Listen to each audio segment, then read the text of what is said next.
what a pressure. As a dear friend of mine used to say, no pressure, no diamonds. So hopefully something will come out of this. Yes, I do like storytelling a lot. I always did. And I always did like the future as well. And you will see later exactly how it all started for me, how I became so fond of storytelling in the future. And a few years back, in Italy, unfortunately, my window on the future showed me nothing new. And I felt the need to change. When you can't see anything anymore, you have to change your observation point. And this is what I did. So I changed my life, I changed my country, and I went to Dubai. I went to Dubai, and Dubai is, maybe you know a few things about Dubai. There is a formula for Dubai, right? You can take an adjective, make it superlative, couple it with a noun, and it's Dubai. You think the tallest building in the world, check the box. Weirdest cars in the world, check the box. And funkiest pets in the world, check the box. It may sound a bit a stereotype, even though I have to say that one night I had a drink with a friend, and after the drinks, we went outside the place, and there was a Formula One pack there. And it was not an exhibition. It was someone that actually owned a Formula One and used it to go to the place. And then I went to my apartment, and in the elevator, I met one of my neighbors, a funky hipster from Düsseldorf, with a parrot on his shoulder, and he was used to go around with that parrot, right? So you may think Dubai is extreme, or is weird, or is out of this earth, but you're looking at the finger. The moon is that Dubai has a vision, which is quite unique. And this vision is based on two pillars. One is to reach the maximum that you can, to dream big, to achieve excellence. And the other pillar is do this in no time. That's the speed of Dubai. So it looked like a good place for me to start again my search for innovation. And then I got approached by Google, and they offered me a job, and I said yes, because again, Google seemed a good place to take a look at the future. So how can I marry my passion for stories and storytelling and data? And actually, it was an amazing, amazing discovery on my side, because I started to analyze the stories through data. And what you see just lines. I see on the upper chart the death of traditional advertising, the death of the TVC storytelling. And what you see down is another curve, but I see there the way storytelling is felt by people when they watch through digital the stories. So I started my research on these kind of stories. What was working, what was not working, and maybe try to understand why. And yes, brands today, they are at a crossroad, right? If you just watch television advertising, you are simply watching the echo of something that is going to die very soon. Like the music has never been the 3 minutes music video from MTV, advertising is bigger than just a 30 seconds TVC that actually is very patronizing and not respecting our intelligence. Today, some brands are actually building a relationship with consumers which is completely different, and stories that are broader and bigger and better. So what are these stories? And why these stories are affecting us, the people? We have a very, very long and deep relationship with stories, right? We learn from stories. We shape ourselves through stories. And in this relationship, if we take a step back and look at the relationship between a brand and us, it started all with a product. So in the beginning, there was only a product that was satisfying a very basic need. But then, when you add a story to a product, then you have a brand. And as people, we became, unfortunately, consumers. So there were brands and consumers. It was very, very based just purely on this sales relationship between us. But then, brand wanted to tell more stories to people, and they wanted to be recognized. So how can they be recognized in telling more stories to people? by developing an identity. And then you have brand identity and brand cues and visuals and tone of voice. But this also moves brands toward a space which is human. Because if they have an identity, they are almost individuals. And in this relationship, we started to be less mass market and more individuals. Okay, so you're a brand and you want to talk to me as an individual, let's do it, but then you have to play also according to my own rules. And then digital changed forever the game. Because for the first time, people were able to tell to brands, I'm not interested. Sorry, you're not behaving in the right way. This story is not for me. Your product is not good enough. Change it. Or you're using children working for you for a dime somewhere in Southeast. I don't want this. You have to change. So people started to influence brands that were paid back with the same money they wanted to play with. And this became the game. So they wanted to be social and talk to us, and we wanted them to tell us what was their place in society.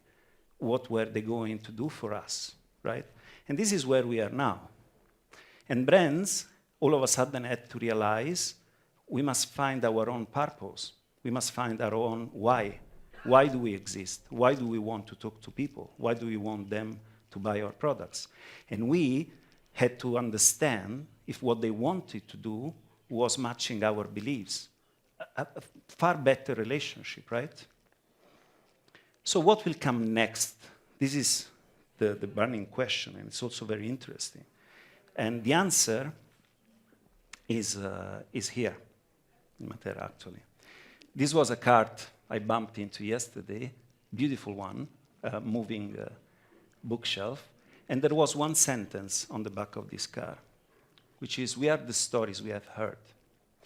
And if you think about that, and this is why I like stories so much, because ourself, the way we relate to each other, the way we relate with the others and society is built on stories, right? Stories that we hear from our family, the stories that our parents tell us when we are just children, and then the stories that the society builds for us. Like, I remember what was before my father, what was before my grandfather, and what was before, because we keep telling us these stories, and sometimes we write them all in history books, and sometimes they are just told, right? And then there are other stories that we are taught with, laws, the government, religions. It's all stories. So what we are is shaped by stories. And this number, which is really, really amazing, is the number of young people that actually believe in brands more than they believe in their own governments. And this was really discomforting thought. How is that possible? And then you realize that actually brands are trying to give people products that are always better and always more refined and always more akin to their actual needs, while institutions are going farther away from what we are, from what we need. So that's why it's natural for young people to say, hey, maybe that brand is doing for me more than my own government, because they appear to be just stealing my tax money. So now I will tell you, with a little personal story, why I like so much stories and why I like so much the future. So when I was a child, 3 years old, I got ill with a bad form of asthma. And every night I would wake up more or less 3 a.m. without breathing, with no breath, facing death, facing the chance not to reach the daylight again. So every night for me was just darkness to go through, to get to the daylight, when the sun would stimulate my cortisol again, and I would overcome my respiratory crisis. So the way I used to go through the night was through stories. And when I was 7, more or less, I read books that are not meant to be read by children. So I got a very, very weird story with books. But these authors were actually facing the shadows. They were facing their own darkness, and they were facing the same things that I was facing. So I started with some complicated readings, but these stories helped me to get through the night. So today, what we see and what I think will happen is the rise of what I call the Catalist Brands. These brands actually have a different approach. These brands want us to go through our own darkness, to overcome our own obstacles, to reach for a better place through a transformational trigger, a story that is a transformative story.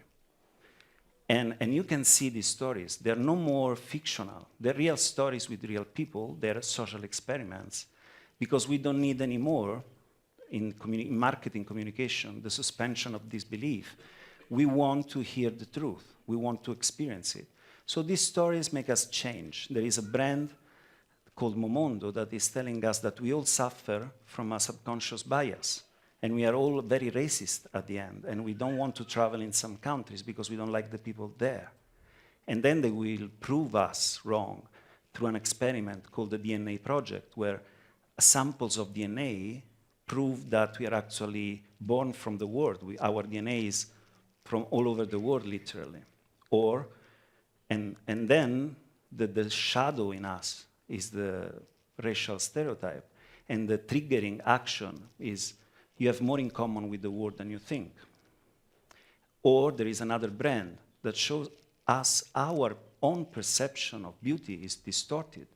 And now we are a lot more beautiful than we think we are, through an experiment with a forensic scientist, a drawer that will do your portrait based on what you tell him, and then do a portrait based on the people that know you. And you will see the difference of the two portraits, which is amazing, right? The one that is from the people that know us is a lot more close to what we are. The one we depicted is a lot worse, a lot uglier. And this is Dove, and the shadow that Dove helps us to overcome is the self-deprecation, and that triggering story is you are more beautiful than you think you are. Or you have another story, and there are so many of these stories. And today, these stories are not 30 seconds TVCs, not patronizing fiction, but true stories with true people overcoming their own limits. So that's why I think that the future of brand communication is a lot better than what it used to be. And probably we will be a lot more comfortable in talking to brands because they will actually become catalysts for our own change. And that's it. Thank you so much.